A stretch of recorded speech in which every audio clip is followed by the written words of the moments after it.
grande aventure et c'est une aventure qui court depuis 1995. L'histoire a commencé à Mont-de-Vent-Sassay dans un contexte qu'on connaît partout ailleurs en France, suite à l'effondrement de la fréquentation des édifices religieux. Déjà dans les années 90, mais surtout dans les territoires ruraux, nous avions à Mont-de-Vent-Sassay une église qui était sous-utilisée, avec 1 à 2 messes par an. Donc c'est une église sanctuaire et 1 à 2 messes par an déjà dans les années 90. Un curé à l'époque pour une trentaine de clochers, il y en a 51 à sa charge aujourd'hui. Donc c'est une charge titanesque. C'est une commune d'une centaine d'habitants seulement. La commune est propriétaire, bien sûr, et responsable d'un monument historique du XIIe siècle, avec une base du VIIe siècle, donc c'est un édifice remarquable. Et la commune est tout à fait dans l'incapacité de faire face financièrement à l'entretien et au maintien de l'église. Le maire aussi est incapable de justifier les dépenses, comme partout. Le maire est incapable de justifier les dépenses puisqu'il doit entretenir un édifice qui n'est utilisé par personne. Donc se pose la question de l'utilité de payer des sommes pareilles pour quelque chose qui n'est pas utilisé. Il y a aussi donc cette église remarquable où il était, dans les années 90, impossible d'organiser des visites, faute de moyens pour rémunérer les guides conférenciers. Donc, pas possible de mettre l'église en tourisme, comme on dit aujourd'hui. Par contre, on reprochait aux adolescents du village de zoner. Et eux n'attendaient que de fuir. Oui, ils ne voulaient qu'une chose, c'était se tirer parce que dans ce village, c'était pourri et il n'y avait rien à faire. Et il est vrai que le village est isolé dans la campagne et le village suivant est à plus de 2 km. Vu la passion que les jeunes ont aujourd'hui pour les déplacements à pied, 2 km c'est infranchissable. Donc, le seul intérêt de l'église, c'est qu'il se retrouvait sur le parvis, parce que l'église à Mont-de-Vent-Sassay est à l'aplomb du village et un peu à l'extérieur. Elle est un petit peu isolée. Le seul intérêt, c'était qu'il s'y retrouvait parce que c'était une planque à l'abri du regard des parents et c'était un dépôt de canettes de bière et de boîtes à pizza, enfin pour le mieux qu'on pouvait espérer. C'était surtout le seul endroit où capter le réseau téléphonique. Ah, ça a un certain attrait, l'église. Mais sinon, aucun intérêt pour l'église elle-même. Aucun intérêt. Et au début, quand j'ai sollicité les jeunes du village, justement, ils m'ont dit « Une église? Mais tu veux quand même pas qu'on entre là-dedans ?» Et j'ai dit « Mais si, que vous allez y entrer. » Et « Ah non, non, les copains vont rire. Non, non, moi je rentre pas là-dedans. » Mais je vais vous expliquer, ils ont changé d'avis. Donc, en 1995, le fils du maire et quelques habitants ont fondé une association pour aider justement la commune, la mairie, à l'entretien et à la mise en valeur de l'église. La commune était obligée de s'en occuper, donc il n'y avait rien à faire, il fallait mettre la main à la pâte. L'association a d'abord commencé par réparer, nettoyer, redresser les murs du vieux cimetière et remis le site en valeur, évidemment avec de faibles moyens humains et financiers, mais avec un beau premier résultat. Tout le monde s'y est quand même mis. Ce faisant, cette association a créé quelque chose de très important et qui est la base de tout notre projet. Elle a recréé du lien social. Les gens étaient enfermés chez eux, ils étaient isolés, chacun dans leur coin, déjà dans les années 90, avant même les ordinateurs et les réseaux sociaux, et on a remis en place le faire ensemble. Ça, c'est vraiment très, très important. C'est déjà une victoire. L'Église redevenait, parce que c'était l'Église qui remobilisait les gens du village, c'était un projet commun, et l'Église redevenait de ce fait l'Ecclésia, le lieu de rassemblement des personnes. Alors, on a bien travaillé, puis est venue la question, mais à quoi ça sert d'entretenir, de nettoyer si c'est pour laisser la porte fermée? À quoi ça sert si personne ne voit ce travail, si l'église moisit sur place entre les chantiers? Parce qu'une église fermée est une église qui se dégrade irrémédiablement. C'est d'ailleurs notre préoccupation à la Fondation du patrimoine. On consacre des budgets énormes à la restauration des églises, Et puis, on s'empresse de fermer. Ah oui, mais des fois qu'on viendrait abîmer, des fois qu'on viendrait voler, donc réflexe sécuritaire, on referme. Et puis 10 ans ou 20 ans après, on peut recommencer à rassembler des fonds parce que ça a moisi et qu'il faut recommencer. Donc, à quoi ça sert de faire une belle église si on referme les portes? Mais comment ouvrir? Avec qui? Et notre drame dans le village, mais ça a été à la fois notre chance, et je pense que c'est la chance de beaucoup d'autres, on n'avait rien, on partait de rien. Eh bien, dans mon histoire personnelle, je sais que quand on n'a rien, on est obligé d'être créatif. Et on est devenu créatif. On a fait un pari risqué à l'époque. On est certain aujourd'hui que c'était le bon. Nous sommes partis donc du constat que les 3% de pratiquants à l'époque, qui ne sont plus que 2% aujourd'hui, et de plus en plus âgés, ne pouvaient pas constituer notre réserve de recrutement pour sauver notre belle église. Si on s'appuie sur 2%, eh bien, on ne peut pas y arriver. Donc, on a décidé de s'appuyer sur les 98% de non-pratiquants et de laïcs et même de réfractaires, je vais dire, parce que dans notre village, ce sont des réfractaires purs et durs qu'on a. Donc, voilà, on a pris le pari. On est dans un village rural, on est dans un village d'agriculteurs où on a le sens des réalités. Donc, on sait que ça ne sert à rien de s'enfermer dans le déni. C'est vraiment extrêmement triste, c'est vraiment désolant, c'est très décourageant d'admettre qu'il n'y a plus que 2% de pratiquants. C'est très désolant. Mais fermer les yeux en traversant la rue pour ne pas voir les voitures qui risquent de vous percuter ne vous protège pas contre les accidents. Oui, si on se dit « mais non, mais non, mais non », eh bien, on n'invente pas autre chose. Nous, ce qu'on a pensé depuis le début, c'est que ceux qui ne s'adaptent pas à la réalité, qui la nient, meurent. Et on a donc décidé de mobiliser ces 98% de non-pratiquants pour prendre en charge notre héritage commun, ce qui est notre héritage commun, notre patrimoine religieux, et pour faire vivre notre patrimoine religieux. Avec notre association, nous avons donc organisé des concerts, des spectacles, des conférences, des expositions, des colloques et surtout, on a organisé des visites guidées à horaires fixes et aussi des visites guidées sur rendez-vous. Comme ça, on peut accueillir toute l'année. Et j'ai bien dit le mot « accueillir ». C'est un mot très très important, accueillir. Nous avons commencé avec 300 visiteurs en moyenne par an au début des années 2000.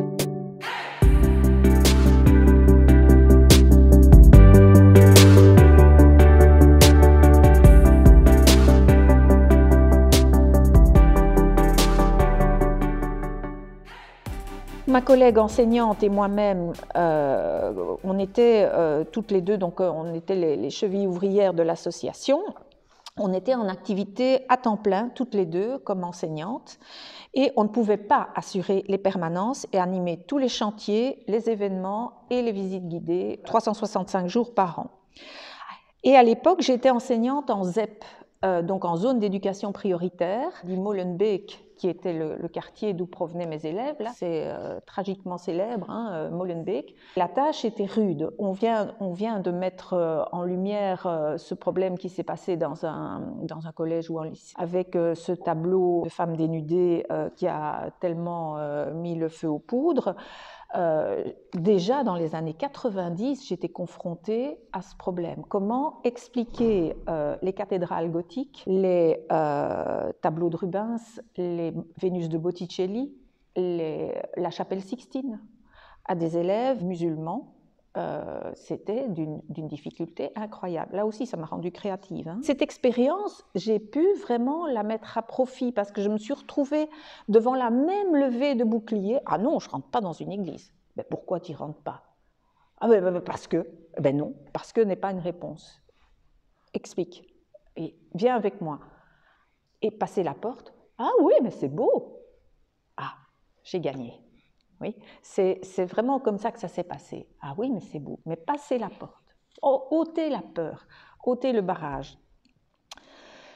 Voilà, donc de mon expérience à Molenbeek, d'abord j'en ai gardé, comme je l'ai dit au Sénat, un effroyable et irrépressible accent, je suis désolée, mais surtout la certitude qu'il y a en chaque jeune, et même chez les cas désespérés, enfin qui paraissent désespérés, un potentiel que nous, adultes, avons le devoir de chercher, de mettre en évidence et de développer. Ça ne sert à rien de dire aux jeunes, et ça ne sert à rien à un professeur qui dit « vous êtes nuls, vous ne savez rien, vous ne comprenez rien ». C'est à nous, adultes, d'aller chercher « ah oui, mais il sait faire ça » que les autres ne savent pas faire. Et mettre ça en évidence chez le jeune, parce que c'est peut-être la seule chose qu'il sait faire, mais il va bien le faire. Et il va prendre confiance en lui et il va se comporter autrement.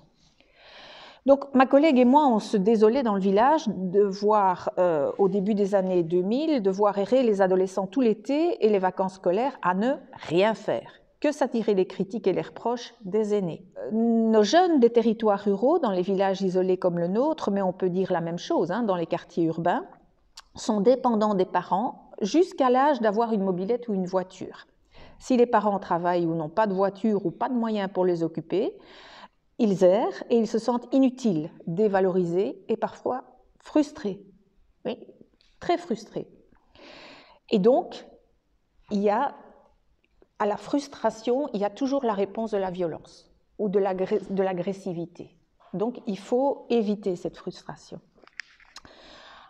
Dans un premier temps, on a quand même dû réquisitionner 2 fauteurs de troubles du village parce que quand même, ils se servaient des vitraux de l'église comme cible pour... avec des pierres.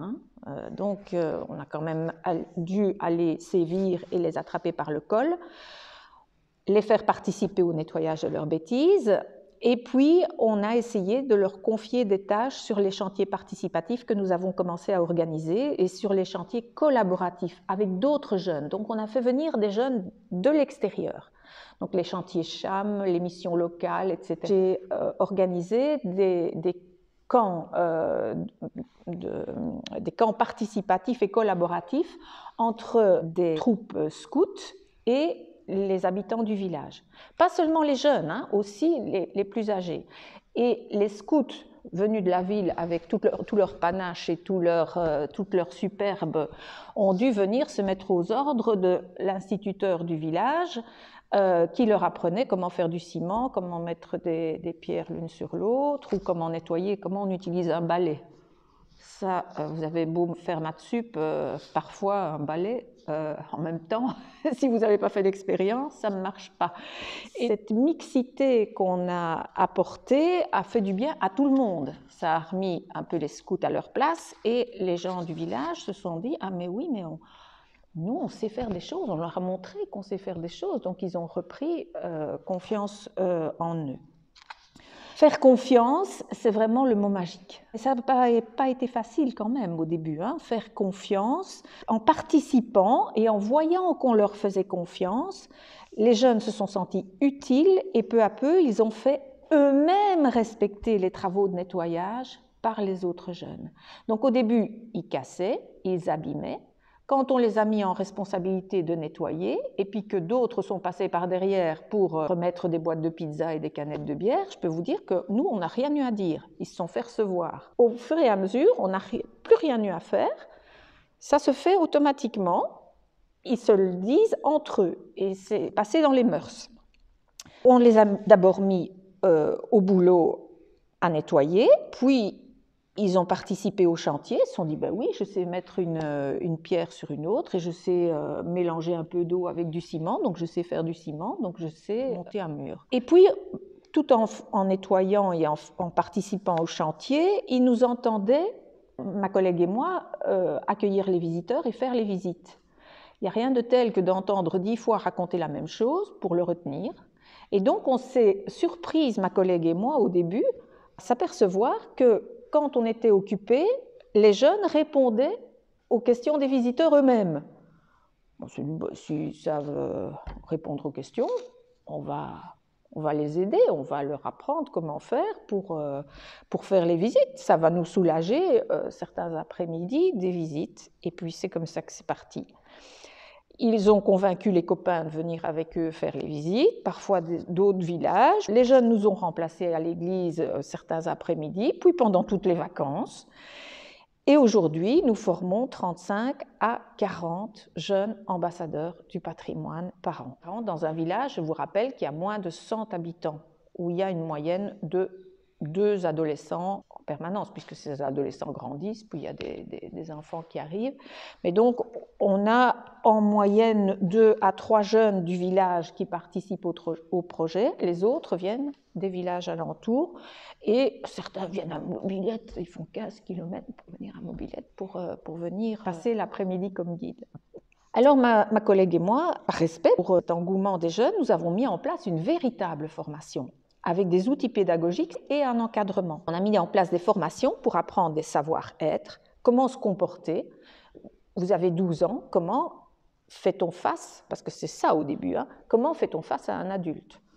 Un adulte qui sait très certainement 10 millions de choses de plus que vous, adolescents. Surtout, je vous rappelle, nous sommes dans nos 98% de non-croyants, non-pratiquants, non-baptisés. Ils voient arriver des gens qui connaissent la plupart du temps l'histoire religieuse et ils doivent expliquer les rois mages. Ça n'a l'air de rien, ce n'est plus connu. Noé, qui est Noé? Alors là, évidemment, on ne va pas leur faire apprendre la Bible par cœur, ça ne sert à rien. On cible ce qui est urgent à connaître, c'est-à-dire tout ce qui a rapport à ce qu'ils doivent expliquer dans l'Église. Ce que nous avons fait, c'est mettre en place la pédagogie du projet. Les jeunes ne sont plus spectateurs de quelque chose, ils s'engagent, ils deviennent des maillons essentiels de la prise en charge et de la protection du patrimoine. Ils deviennent des acteurs dans la transmission du patrimoine. À l'association des Amis de l'Église de Mont-de-Vent-Sassay, nous avons aujourd'hui 210 membres. Parmi ces 210 membres, nous avons 47 jeunes de moins de 25 ans. Il y a vraiment une interaction. On n'est pas les enseignants, on n'est pas ceux qui savent et qui apportons quelque chose. On se rend compte que nous avons besoin d'eux. Ils ont créé le besoin d'eux. Se sont vraiment appropriés le projet des jeunes ambassadeurs du patrimoine, se sont appropriés le projet de l'ouverture de l'Église, de l'ouverture partagée de l'Église. Les 47 jeunes de l'association, ils ne sont pas tous guides. Certains n'ont pas envie. Ces jeunes sont fiers de montrer ce qu'ils arrivent à faire. Ils sont très fiers. On a eu aux Journées du patrimoine, on a monté un spectacle nocturne au flambeau, un spectacle historique, son et lumière. On a eu un succès incroyable, ça nous a demandé du travail sur 1 an, mais justement pendant 1 an, tout le monde s'est mis ensemble à l'église, dans l'église, autour de l'église, et c'est gagné. Et cette fierté, c'est l'élément principal. Ils sont redevenus fiers de l'église. Plus ils sont fiers, plus ils prennent confiance en eux, plus ils réalisent des choses extraordinaires, et plus leur expérience est remarquée. Le fait d'être pris au sérieux fait qu'ils s'investissent encore plus.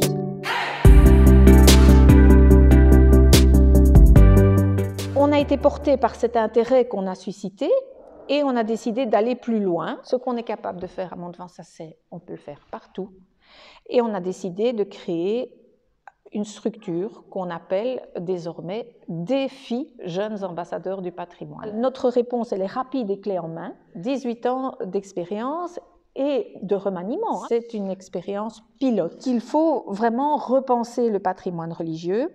Nos églises et nos cathédrales sont à la fois des lieux de sens, bien sûr, mais des marqueurs de nos territoires. Notre patrimoine religieux fait partie de notre héritage commun, que qu'on soit croyant ou non croyant, il fait partie de notre histoire. Et si les églises restent fermées, elles le sont avant tout pour les croyants et les pèlerins. Et les premières victimes, ce sont les croyants et les pèlerins. Il faut envisager le patrimoine comme un outil de développement du territoire. Il faut pour ça que les jeunes soient partie prenante de l'aventure, ils ne peuvent pas rester spectateurs de quelque chose qui ne les concerne pas. Ils doivent pouvoir se réapproprier ce patrimoine, quitte à ce que ce soit à leur manière, et ils doivent s'en sentir responsables. Si on n'est pas responsable de quelque chose, on s'en fout.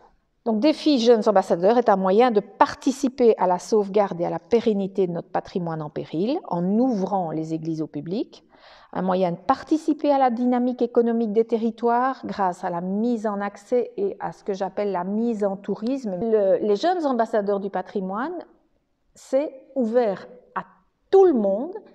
Et même si nous faisons un test de compétences avant de laisser le jeune, parce que certains nous disent oui, oui, je vais faire les visites, bien entendu, ils ont derrière la tête ah oui, par ici les pourboires, mais bon, quand vous faites l'essai, bon, tu vas un petit peu aller réviser d'abord. Hein, bon.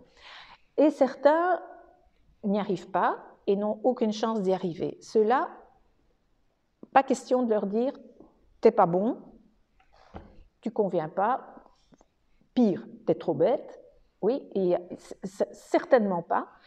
Alors on leur dit, bon, écoute, cette année t'es pas encore très au point, donc on va t'ajouter à une équipe, et toi tu vas diriger les gens, et puis tu vas vendre des cartes postales, vendre des petits lumignons, etc.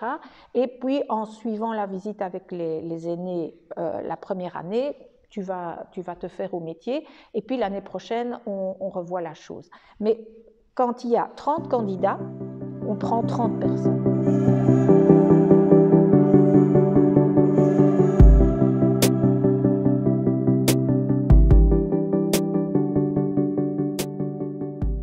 Nous avons eu énormément de chance. Les deux évêques étaient passionnés d'histoire, de patrimoine et de jeunesse. Et très ouverts à toutes les solutions qu'on pouvait proposer. Et nous ont fait confiance très rapidement aussi. Notre évêque, Monseigneur Jean-Paul Guiching, a très à cœur que les églises soient ouvertes, coûte que coûte, parce que les églises, pour lui, sont des lieux de rencontre, toutes les rencontres, des lieux d'accueil, des lieux de fraternité, des lieux qui doivent être ouverts à tous.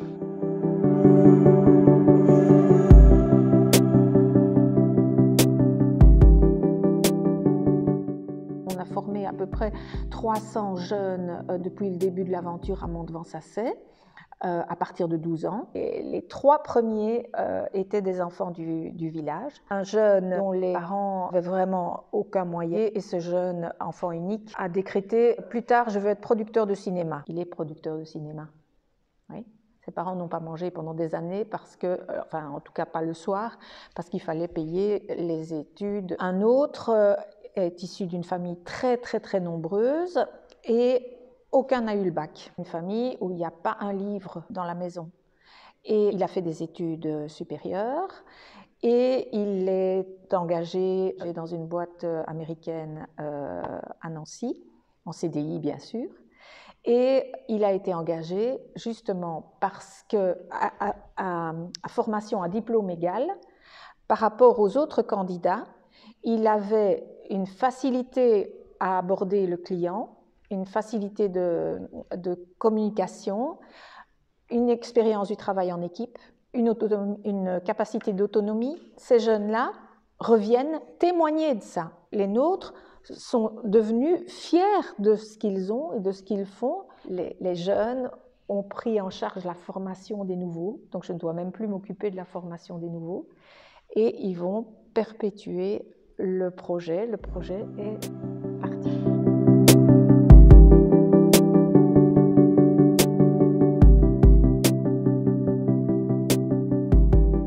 Mon credo, ce qu'on peut faire à Mont-de-Vent-Sassay dans les conditions où on l'a fait, on peut le faire partout. Il faut croire avant tout dans les jeunes. La première chose à laquelle on s'est heurté, c'est la peur. La peur notamment des parents. Ah oui, mais ils ne vont pas aller au catéchisme, hein. Mais je fais pas le catéchisme. Ah oui, mais c'est dans une église. Mais oui, c'est pas parce que c'est dans une église qu'on va faire le catéchisme. Il n'y a pas d'obligation d'être baptisé pour venir. Il n'y a pas d'obligation de faire sa communion. Ça n'a rien à voir. On a proposé de nous occuper du patrimoine. On a fait attention aux peurs. Il y a la crainte de se faire embrigader. C'est pour ça que j'ai dit que nous avons choisi de nous appuyer sur les 98% de non-pratiquants. J'aurais beau obliger les gens à rentrer dans l'église en faisant un signe de croix, ça ne marchera pas. Il ne faut pas les obliger. Il faut les prendre par un autre abord. Ce qui a marché ici, c'est qu'on a pris par un autre abord.